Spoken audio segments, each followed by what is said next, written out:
consider this. Can a single word change the world? It may seem like a simple question, but it holds a profound truth. Words, as simple as they are, possess an extraordinary power. They have the ability to inspire or discourage, to create or destroy, to unite or divide. Take a moment and think of Martin Luther King Jr.'s "I Have a Dream" speech. It wasn't just a collection of words strung together. It was a powerful message of hope and equality. These words inspired a nation, sparking a movement for civil rights that changed the course of history. Or consider Winston Churchill's speech during the Second World War. His words, "We shall fight on the beaches, we shall never surrender," stirred a nation, giving them the courage and determination to face a seemingly invincible enemy. Words have the ability to create. When J.K. Rowling penned down the first few lines of Harry Potter, she didn't just create a story. She created a magical world that has captured the hearts of millions around the globe. But words can also destroy. They can spread hate, fuel conflict, and divide societies. Remember how the propaganda of Nazi Germany used words to manipulate public opinion and justify horrendous acts of violence. And words can unite or divide us.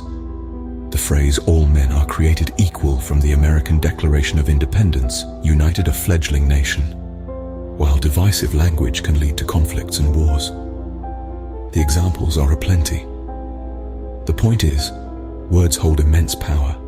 They're not just sounds or symbols. They are the vessels for our thoughts, our beliefs, our hopes, and our fears. They shape our reality and influence our actions. That's why it's so important to choose our words carefully. The words we use can either build bridges or create barriers, spark joy or cause pain, inspire change or maintain the status quo. They can uplift someone's spirit or shatter their confidence. So we see the power that words hold, but how can we harness this power? The answer starts with understanding the importance of expanding our vocabulary, understanding context, and practicing. But more on that later. Step 1 in improving your words is expanding your vocabulary.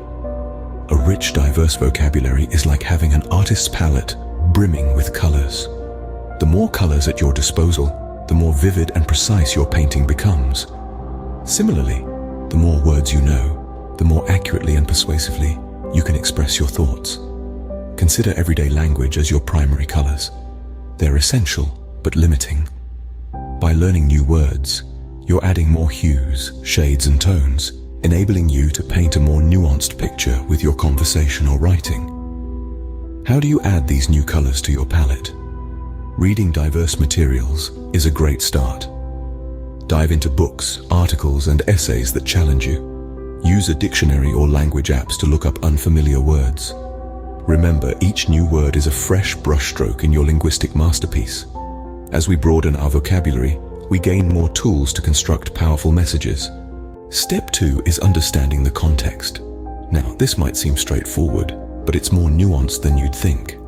Context is the hidden power behind every word we utter, every sentence we craft. It's the unseen thread that weaves meaning into our conversations. Let's take a simple word, like run. In a sports context, it means moving swiftly by foot. In a business context, it could refer to managing or operating something. A single word, yet multiple meanings, all hinging on the context it's used in. Consider also the audience and purpose of your words. A joke that gets laughs at a party may fall flat in a business meeting. A technical term that's crystal clear to a scientist may leave a layperson scratching their head. So, it's essential to be aware of our surroundings, our audience, and our intentions when we choose our words. By understanding context, we can select the perfect word for every situation. Moving on. Step 3 is practice. Practice makes perfect. We've all heard this saying, and it's true. It's especially true when it comes to language and words. Consistent practice is the key to improving your language skills, and there are several ways you can do this effectively. Firstly, consider writing regularly. This could take the form of a daily journal, a blog, or even a novel if you're feeling ambitious. Writing allows you to explore the words you've learned, to play with their meanings, and to create something uniquely your own.